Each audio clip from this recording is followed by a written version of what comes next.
So I've noticed that on YouTube, a lot of videos that are really popular are just stuff that isn't really funny at all, but someone just speeds it up to be like, you know, chipmunk speed, so it's like really fast and it sounds like this.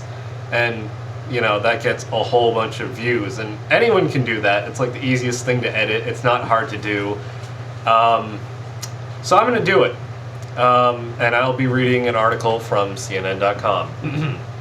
U.S. deficit against Muslim insurgents, study says. Washington, CNN. U.S. military is seriously deficient in meeting the threat of Islamic insurgency, says a Pentagon Commission study released Monday.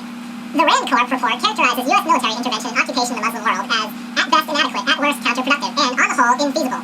The Pentagon asked the non-profit research organization to review strategies to thwart insurgents. The United States should instead focus its priorities on improving civil governance and building local security forces, according to the report, referring to those steps as capabilities that have been lacking in Iraq and Afghanistan. Violent extremism in the Muslim world is the greatest national security threat the United States faces, said David C. Gomper, the report's lead author and a senior fellow at RAND.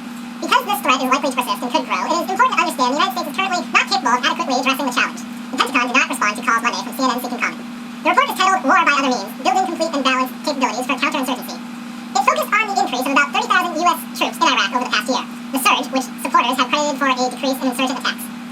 But it would be a profound mistake to conclude from the troop increase that all the United States needs is more military force to deflate Islamic insurgencies. Gomper said, one need only contemplate the precarious condition of Pakistan to realize the limitations of U.S. military power and the peril of relying upon it. The study notes that U.S. military interventions can be risky as well as costly because of the tendency of jihadists, infected by religious extremism. It says massive military interventions against insurgencies usually fail. Looking at some many conflicts since World War II, the report concludes that establishing representative, competent, and honest local government is the way to go. Foreign forces do not substitute for effective local government, and they can even weaken their legitimacy, said co-author John Gordon. The study says the United States would have more success if the insurgency were diffused early and less developed ways to interpret early indicators of war.